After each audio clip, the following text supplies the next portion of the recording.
This is CBC Vancouver News.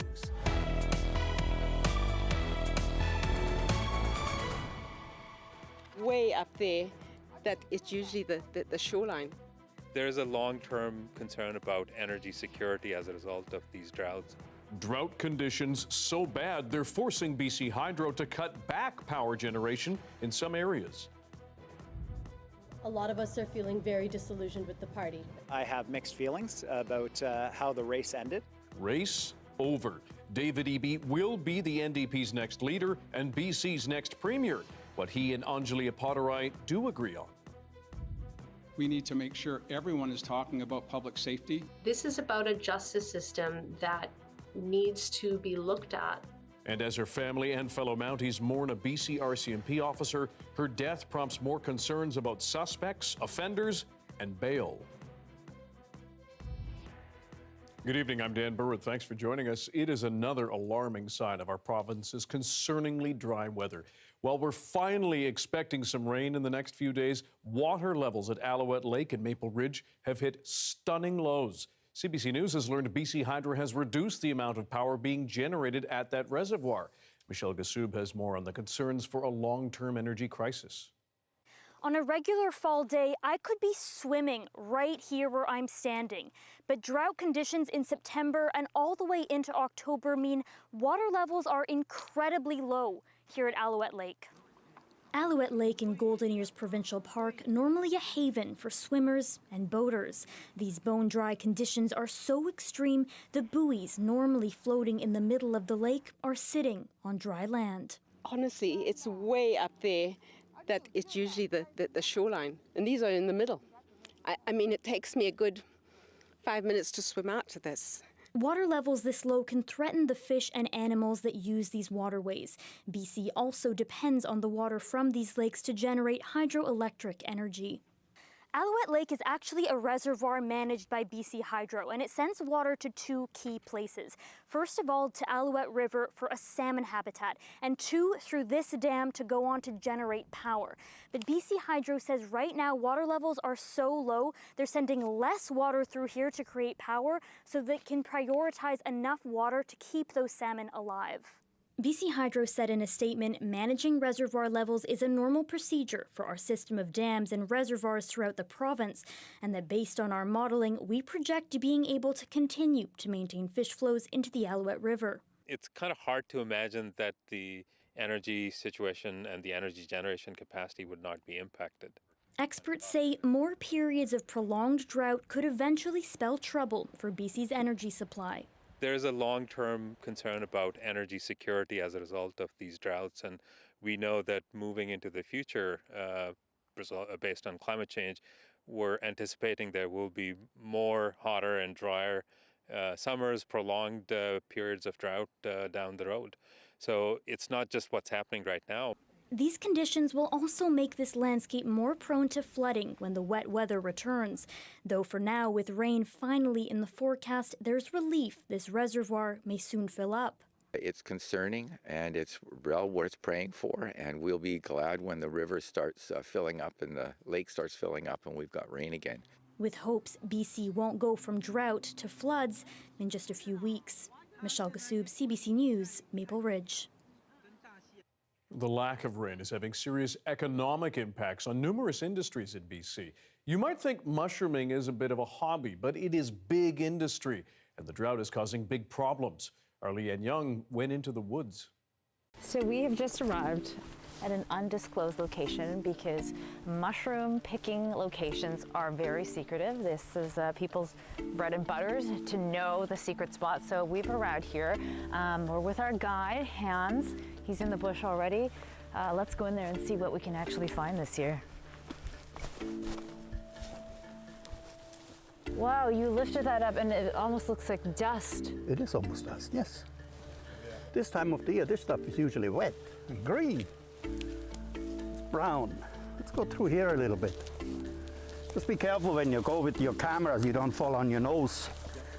This is typical mushroom area. They love the moss, they love mature trees. This is what we need. And this year, unfortunately, there's nothing. Nothing. Wow, so show me, where would you normally be looking to see? Well, when you want to find the pine mushrooms, when you walk through the pine mushroom areas, you see little bumps. Like underneath the moss, it's so dry. That's where they usually grow, underneath the moss, they come up. And when they push through it, they are different. They're still white, you know, but they're not the same quality anymore. And so, same as chanterelles. Chanterelles grow in similar areas. Right. You know, but they're so dry. And not even the stinky mushrooms, I call them, the poisonous one. They usually survive everything. Nothing here. So foraging for mushrooms might be fun and recreational for some people, but for others, it's actually big business. To learn more about the economics of it, I'm here at Ponderosa Mushrooms. We're going to talk to one of the two key players in the province who deal with wild mushrooms. Let's go find Joe Salvo. Right. Perfect. We're ready to go. So that's what our beautiful chanterelles look like, which we miss terribly. So there were some then out of Headley. We are getting a few. Yeah. Yeah. Okay. Not much to speak of, but that's a whole weekend's pick right here. Typical mushroom harvester's price for fresh chanterelle typically this time of year would be $2 to $4 a pound. We're at 10 now. We did get a nice period of rain up north in the terrace region, so we've had a nice flush of pine mushrooms or matsutake mushrooms out of there for the last month that we've been dealing with. Once now terrace is starting to wane, it's starting to fade away, and we have no new areas to go to. A week from now, we might not have any pine mushrooms to export. The pickers rely on it, the local economies rely on it, you know, and so there's a definite impact, you know, economically. Look how deep. Yeah. There's nothing here. You know, what does it say to you when you're seeing the? It hurts. Yeah. So what do you want people to know about that? Well, as long as we don't smarten up with our excessive use of gasoline and even electricity, we're not going to have this stuff for very long. Or we'll have it. Nature will always look after itself, I think. But we have to take care of it a little bit more too. To other news now, the race for the leadership of the BC NDP is now officially over. Former Attorney General David Eby will be declared the winner tomorrow and eventually become Premier. But it comes after a controversial leadership race that saw party officials disqualify Anjali Appadurai last night. But as Mira Baines explains, both contenders are asking people to stick with the party. This is not how I think any of us expected this leadership contest to end. David Eby, activist, lawyer turned politician and soon-to-be premier, will reveal his plans for the province on Friday after a leadership contest rife with complaints and 2 investigations. It's mixed feelings for me for sure, but I really am excited about getting to work for British Columbians and delivering for them, and that's why I'm looking forward to laying out my plan for the first 100 days. After being declared NDP leader tomorrow, his swearing in as premier is expected soon after. Eby says he contacted party members after the NDP's executive voted to disqualify climate activist Anjali Appadurai late Wednesday night. In a leaked report, the party's chief electoral officer found Appadurai broke campaign rules by improperly coordinating with third parties to encourage more people to sign up for party memberships to vote in the leadership race. The report also found some of the members signed up belong to the Green Party as well.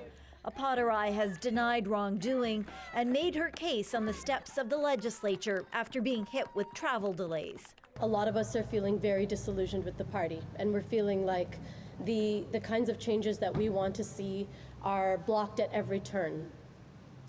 I don't think that's a reason to rip up our memberships, and I won't be ripping up my membership. I want us to stay. BC's outgoing premier has little patience for those wanting party executives to be named publicly.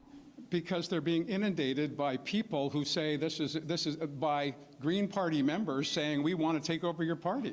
Leave them alone. They're doing their job, volunteers, and they're going to be abused by a bunch of people who cheated and want to get away with it? The opposition leader says he's sad Appadurai has been tossed and aimed criticism at Eby's campaign. I have got letters from the steel workers that have pointed out very clearly that, are saying that we need to sign up and elect David Eby in order to achieve this. We're not asking people to sign up and stay as NDP members. No, the reason they're not is they're saying just sign up so we can win. Eby says he's looking forward to focusing on housing, climate change, and health care. Mira Baines, CBC News, Victoria. The stabbing death of a Mountie in Burnaby in a park earlier this week has renewed debate about suspects, offenders, and bail. The man accused of killing Constable Shaylin Yang was wanted on another charge at the time. As Janella Hamilton explains, some say more people could die if the province doesn't act more quickly. In honor of the fallen RCMP officer, Shaylin Yang. The criticism has been swift. This is about a justice system that needs to be looked at, and particularly with respect to releasing individuals who do have significant violent histories. BC Liberal MLA and former Surrey RCMP officer Eleanor Sturco says the province needs to do more to better protect people against repeat violent offenders. She's calling for improvements to the current catch and release bail program that by law requires judges to consider release for anyone awaiting trial. But it doesn't mean that we can't have our Crown prosecutors asking for chronic repeat offenders with violent criminal histories who pose a significant risk to public safety to be held in custody. 37-year-old Jungwon Ham, the man charged with first-degree murder in the stabbing death of Burnaby RCMP Constable Shaylin Yang, was facing 2 separate assault charges at the time of the attack. He was released and rearrested several times after failing to show up for court and was allegedly in breach of his bail conditions to not possess any weapons. It's a tough job and it's a necessary job. And it's really tragic that we lost an officer in our province doing such good work in the community. The attack comes just weeks after pleas from BC mayors led the province to pledge to tackle the issue. Premier John Horgan says he will be readdressing this issue with the Prime Minister in November. We need to make sure everyone is talking about public safety, street disorder, and how we can support law enforcement. But Sturco says the province is moving too slowly. We're not asking them to change the reasons to keep people in jail. They exist. We're asking to make sure that prosecutors are making their arguments to ensure judges can have ample information and, in our opinion, make sure that we're putting those arguments forward as a priority. A priority so that we don't see another life taken too soon. Janella Hamilton, CBC News, Vancouver. The death of Constable Yang has shaken people across the country. The CBC's Saurabh Sandhu has more on how fellow officers are coping. As her family, friends, and wider community mourn Constable Shaylin Yang, duty calls for her colleagues in uniform. You've got condolences pouring in from all over. You've got inquiries coming from all over. You have several simultaneous investigations that have to take place while they're dealing with the death of one of their own. The grief is plain to see among Burnaby Mounties. We're all struggling to come to terms with this tragic loss. The hours, weeks, and months ahead will be difficult. RCMP officials say support and counseling is being provided to staff. Heed warns such traumatic events may make officers more cautious dealing with people experiencing homelessness and addiction. Dealing with some of the emotional health issue, mental health issues that the people they serve are facing right now. And officers are on edge. And when something like this occurs, they're going to be even more so on edge. To observe a moment of silence in honor of the fallen RCMP officer, Shaylin Yang. The House of Commons held a moment of silence for Constable Yang on Wednesday. She was working as a mental health and homeless outreach officer when she was killed. The Prime Minister says such frontline police must have the right tools. We need to make sure that they are not the only mental health workers out there accessible to so many people. The National Police Federation says Yang is the 5th officer in Canada to die on the job in as many weeks. Saurabh Sandhu, CBC News, Vancouver. A man has now been charged with second-degree murder after 2 people were found dead in Saanich yesterday. 36-year-old Christopher Cathcart has been charged with 1 count of second-degree murder. Cathcart, of no fixed address, is being held in custody, has appeared in court today, on Thursday, and will be back in court tomorrow. Police have been combing through 2 crime scenes a few blocks away from each other in uptown Saanich, one at a home, another in a grassy area. Investigators believe there is a relationship between Cathcart and one of the victims, and they continue to look into the circumstances of the other killing. Police have not yet named the victims. Orca researchers are celebrating family news from Cape Cod. It officially has a baby girl. Photos from Fisheries and Oceans Canada confirm the calf born in April is female. Known as K45, she's the first new female for Cape Cod since 2010. Very good news for the southern resident orcas, as their population growth is limited by the number of reproductive females. That group is critically in danger, and its numbers have fallen to the low 70s. High school students at Science World were lucky enough to hear all about the latest space innovations from someone who's been there. Today, astronaut Joshua Kutrick told students about his long journey to outer space, including challenges with life on the International Space Station, especially mental health, and plans for traveling to the moon, Mars, and beyond. But we're also talking in the 2030s about putting humans in spacecraft that are no bigger than, say, half the size of this room, and sending them on a 2-year journey. Kutrick also told students about the Lunar Gateway. That's the space station that will orbit the moon. Plans to launch that could be as soon as next year.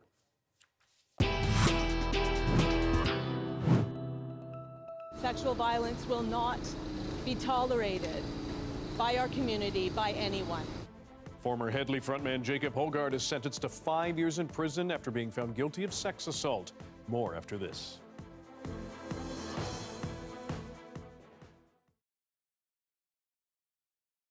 And welcome to everyone watching our commercial-free live stream. Hello to all on our website and on YouTube. Rising energy prices and climate change concerns have more people looking for ways to cut costs and their carbon footprints. And solar power is gaining popularity as an alternative energy source. One New Brunswick homeowner was so pleased with it, he staged an open house so others could see the results themselves.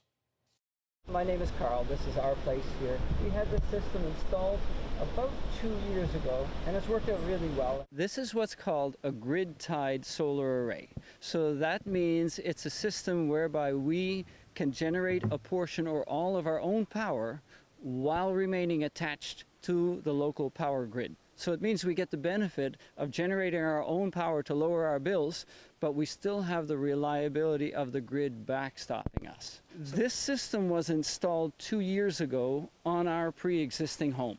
So it's not something that has to be designed into a home specifically. I thought, I bet a lot of people would be interested in this if they could just overcome that barrier of learning how it works and how could it apply in their situation. So that's why I thought, why not have an open house? I know it would have helped me so much to have an open house like this to attend before I installed our system. I'm hoping this fulfills that same benefit to all of the people who are coming here today. I was interested in seeing what the system looks like and how it works, and hearing about people's experience with it, so that I can make a better decision for myself and what I'm going to do at my house. So it's where the world is going. We need to get off fossil fuels. We need to save money on our hydro bills. It's all positive in my mind. I think what I have enjoyed the most about this system is how it seamlessly takes over when there is a power failure. And to be honest, we don't even notice. There's a tiny, tiny flicker in the lights, and other than that, the batteries take over very seamlessly. Putting in solar is definitely an investment. You have to put money up front. But unlike a standard power bill, which you pay every month in perpetuity, solar actually pays back. So the payback on a system like this would be something like probably 9 years. And ironically, the higher power rates go, the shorter the payback period gets.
A well-known Surrey rock musician has now been sentenced to prison. Today, a Toronto judge handed Jacob Hogarth 5 years behind bars. In June, the former Headley frontman was found guilty by a jury of sexual assault causing bodily harm. But as Eli Glasner tells us, Hogarth has already been granted bail pending an appeal. There was a time when Jacob Hogarth, the lead singer of Headley, was one of the biggest rock stars in the country. Hogarth used that fame to meet women. He first connected with one Ottawa woman on Tinder, inviting her to Toronto, where they met at a hotel in November of 2016. What happened in that room led jurors to find Jacob Hogarth guilty of sexual assault causing bodily harm. Today, the former rock star received his sentence, 5 years in prison. With his wife in tears, Hogarth was led away in handcuffs. In a reasoning, Justice Gillian Roberts spoke of how Hogarth degraded and destroyed the Ottawa woman's life. She described Hogarth's many sides, both the charismatic rock star, but also the manipulative rapist. With the Crown looking for 6 to 7 years and defense pushing for 3 to 4, this legal expert says the judge played it safe. The 5-year sentence to me met the mark. It was also the judge's way of sort of appeal-proofing a sentence appeal. Outside the court, prosecutors supported the sentence. Mr. Hogarth's conviction and sentence sends a message to the community that sexual violence will not be tolerated by our community, by anyone.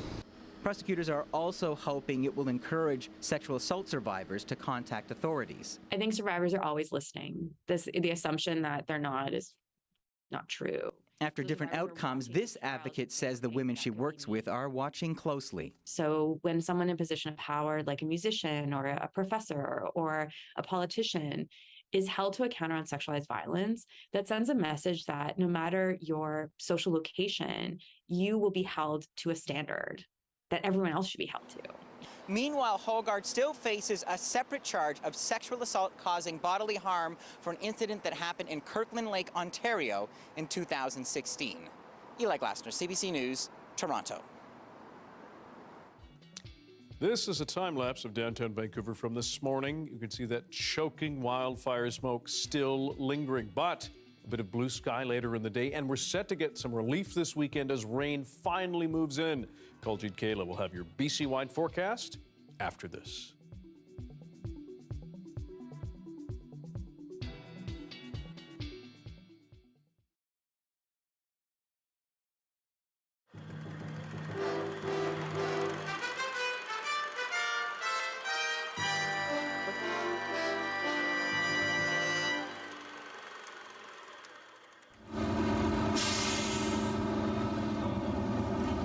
It was early this morning at the Via Rail station where steam buff enthusiasts from throughout North America began this one-of-a-kind journey. Why did you decide to come all the way out here to go on an old train? Because it's a spectacular set of locomotives. I like your engineer's hat. You do? Yeah. I do too. I have a lot of them. I'm from, I live in Chehalis, Washington, but I work on a railroad up at Elby, Washington. He wanted to, so I came along and was a good excuse to get away from work. Oh, so you're not the railroad buff, but he is. That's right. That's right.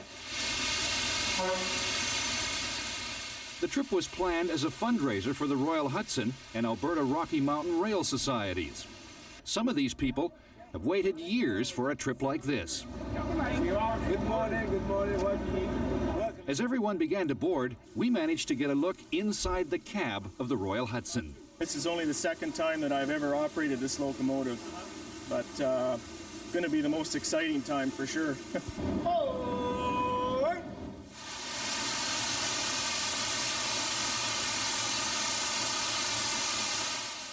Then it was time to leave.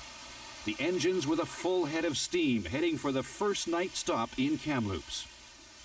A dream come true for some people who live and breathe this kind of life when they get the chance. I've ridden some steam, during the summer, during holidays and all that. This is just, it's unbelievable. Really it is. I worked on the 6060 in the shops in Jasper before we brought it out to BC for completion. And it's really great. The train will make stops at Jasper, Prince George and 100 Mile House before arriving back in North Vancouver next Tuesday. A trip even the employees enjoy. I like this trip because it's something special for us, for everybody, and I hope we will continue to have these kind of trips. Now, what could be better? The open road in front of us, people waving and looking on at every crossing, and suddenly we stop. Few of us notice it at first, but one of the passenger cars has left the rails. No one is hurt, or even shaken up for that matter, but the train is stuck. All of a sudden, we heard this big bang. I looked, and there's rocks, sparks flying all over the place. The kid's running so he wouldn't get hit by him. And all of a sudden, the train stopped. So we looked, and big gouge right on the road. The cement was all just taken right apart. For the people aboard the train, it was an experience they didn't expect, and one that they'll remember for a long time to come. There's no word at the moment as to when the train will get going again. That's just a question of time.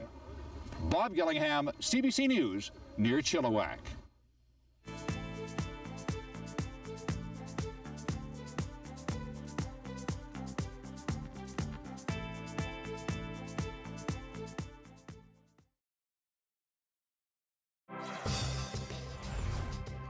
Hi, I'm Amy Bell, and here's what's in your CBC Vancouver inbox. On November 9th, join CBC British Columbia's Michelle Elliott at a free online UBC alumni discussion about decolonizing arts and culture. Register today at alumni.ubc.ca. And never miss an episode of your favorite CBC drama or comedy again with the free CBC Gem app. Check it out at gem.cbc.ca. The weather update is brought to you by Direct Buy Furnace, installing the most reliable heating and cooling brand. It's hard to stop a train.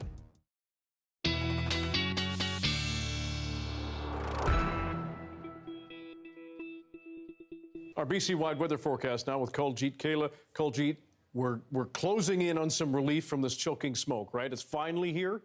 It is finally here, and we're finally making that transition from summer into fall, and it's going to happen quite quickly over the next few days because of not one, but two low-pressure systems that are coming in, one that's going to sweep right along the coast into central BC before making a bit of an impact on the lower mainland, and the second one is where we're going to see a little bit more rain. So the first dose of rain is on Friday, 70% chance, a little bit, but it will make driving a bit slick. Tuesday, we're going to get a little bit more over the weekend as well, and on Thursday. So little doses of rain over the next week to really cool things down. Today, however, we're sitting above seasonal temperature rise in many places across the province, including Prince George and Whistler. Those temperatures are going to drop dramatically in the next 3 to 4 days. 9-degree drop for Nanaimo and Fort Nelson coming over the weekend, and it's a good time to really get the fall close out because you are going to need them.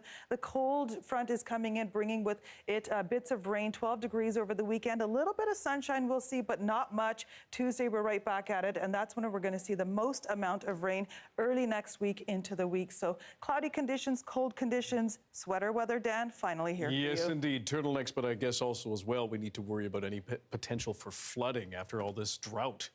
Very small amounts of rain, which is the good news. Sounds good. Thanks, Kuljit. And that is your late news for Thursday. Thank you for joining us tonight. For news at any hour, check our website as you do, cbc.ca/BC.